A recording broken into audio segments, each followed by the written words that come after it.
Marriage is a wonderful thing. I've been married for 12 years, and I couldn't imagine not being married anymore. But marriage can also be a complete disaster if you marry the wrong woman. And there are a lot of red flags that most men miss, especially when it comes to money. And since financial issues are the cause of 38% of divorces, it's important to avoid bad money habits in a potential wife. If a woman shows any of these red flags, don't marry her.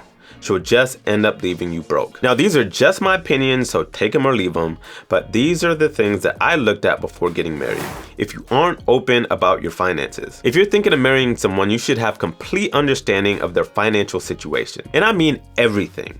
Her net worth, how much money she has, how much debt she has, and what kind of debt it is. How does she budget and what kind of savings she has. And if a woman isn't open about her money, you gotta ask yourself, why? I was just listening to a story where a woman ran up $50,000 in credit card debt and didn't tell her husband. I can just imagine what I would do.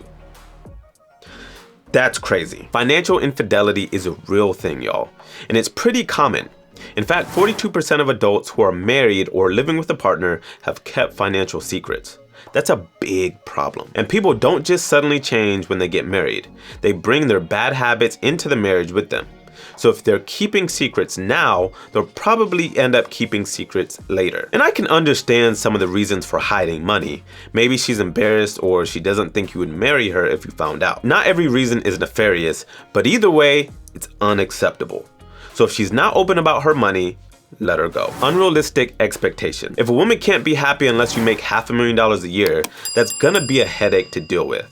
Now, I see a lot of videos out there that are basically claiming that women are gold diggers, and of course some are, and of course most women expect their husbands to be a provider, and that's a good expectation. But most women aren't gold diggers or expect you to be rich. Among other things, they expect you to be intelligent, hardworking, which in effect is a signal that you have the potential to make money, provide, and be successful, even if you aren't at the top of your game yet. They want to know you'll do whatever you need to do to take care of them and the family. That's much different than having wild expectations and needing you to be rich, with lots of money and overseas vacations every month, and expensive cars and clothes and a massive house. So if you don't have that kind of money, and even if you do, and you're thinking of marrying a woman with those kind of expectations who is pushing you towards that, you may want to think twice. Now, there's a big difference between a woman who believes in you and is encouraging you versus one who is pushing you because she needs more. One of the great things about a good woman is that she can really help you reach your potential by giving you the support and the encouragement you need. The world can really beat you down sometimes, but when you have someone who just believes in you and admires and respects you and supports you in whatever way she can, it really can elevate your game. So encouragement is a good thing. But if you're making $150,000 a year, for example, and she's always at your throat to make more money, then we have a problem. Now, reasonable income, of course, will change depending on where you live, but the point still remains. Oftentimes, people who need to live an extravagant life will sacrifice the long term for the now. They'll charge up trips on their credit card, they'll convince you to get a house that you both know you can't afford, and they'll spend money that should be going towards retirement on a fancy car, for example. Even if you have some of those same goals right now, things change. You may have a goal of making $1 million a year by the time you're 30 or 40, which is great, but what's important to you changes over time. Your focus could change towards spending more time with your kids or your family and friends. I know my focus has drastically shifted from making a lot of money to having more autonomy and being able to plan out my schedule and my day as I see fit. Now, don't get me wrong, I still want to increase my income, but it's not at the top of my list. And if you're someone who has to be rich or have crazy lifestyle requirements for the future, it can really cause a strain on the marriage. Which brings me to the next red flag, someone who can't roll with the punches.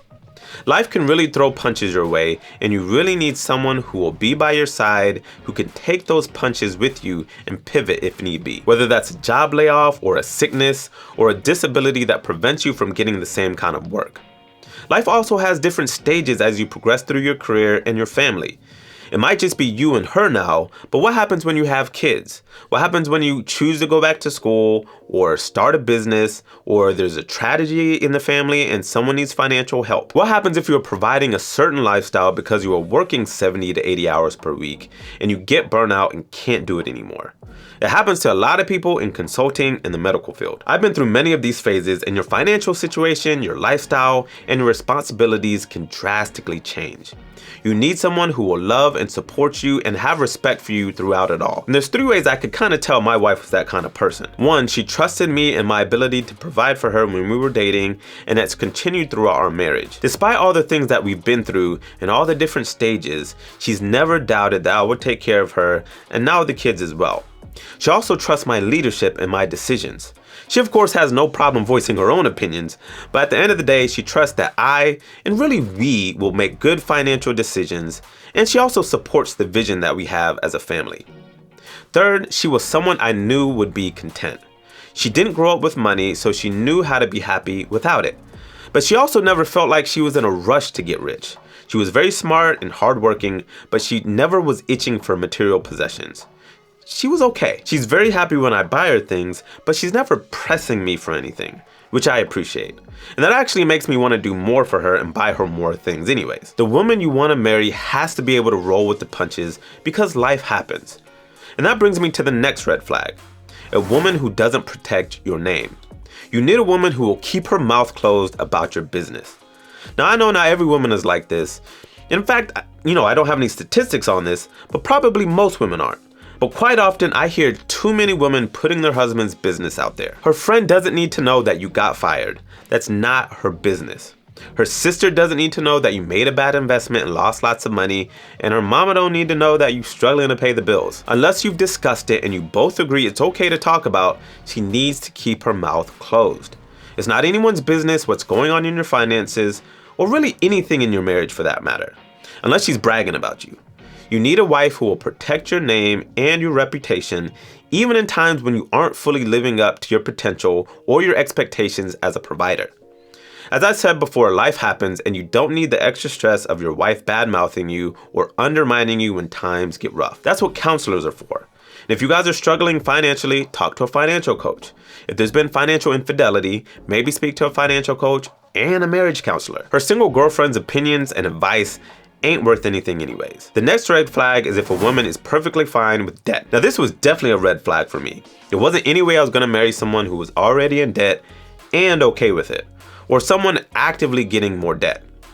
Not happening. It's okay to have made mistakes in the past and be in debt, but you can't stay there and be okay with it. No, I hate debt and I hate owing people money.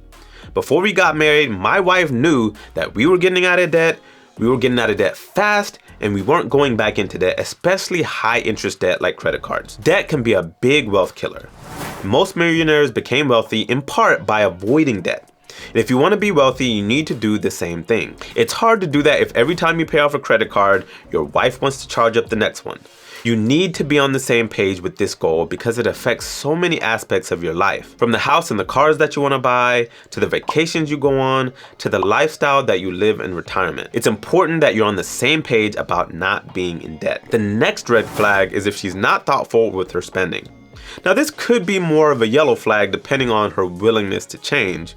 But you don't want to marry someone who spends money without thinking. If she's the kind of woman who sees something she wants at the store and just buys it with no thought if she can afford it or not, if there's enough money in the account to pay for it, or if it fits in the budget or not, if she just swipes the credit card and goes about her day without thinking of the repercussions, that's a red flag. Now, many times this is only because she was never taught how to budget or manage her money well. She may just need help to learn, and this is where working with a financial coach or taking a personal finance course can come in handy.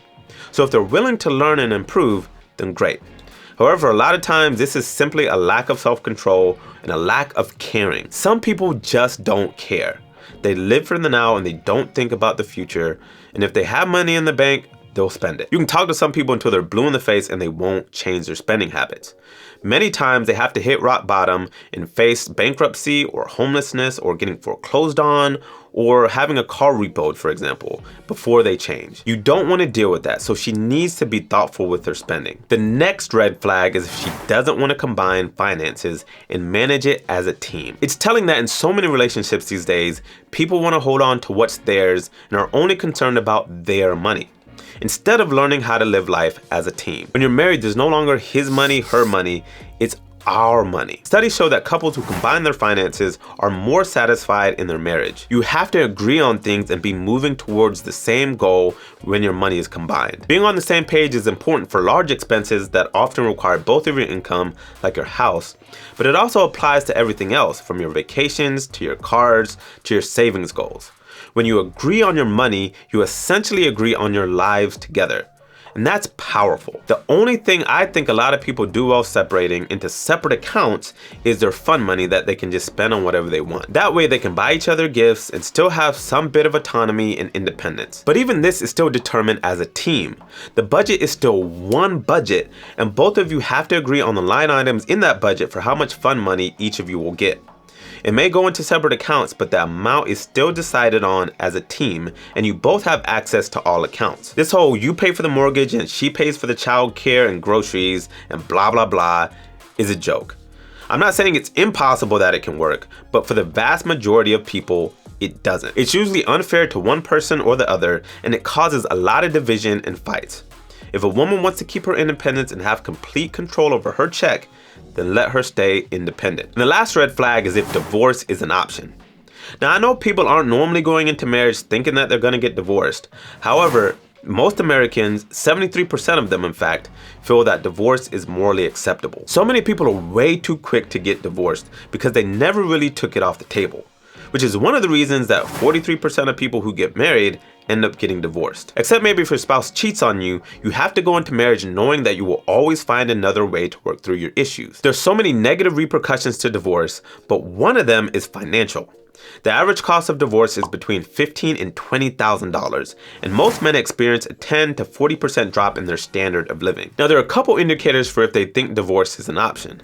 One is if they've gotten divorced before. If they have, you really need to understand the circumstances surrounding that, because once you get divorced one time, you're much more likely to get divorced again. The second thing that needs to happen is to have frank conversations with her about how she feels about divorce and when she thinks divorce is okay. It will give you insights into her thinking, and since 70% of divorces are initiated by women, these are very important conversations to have with her.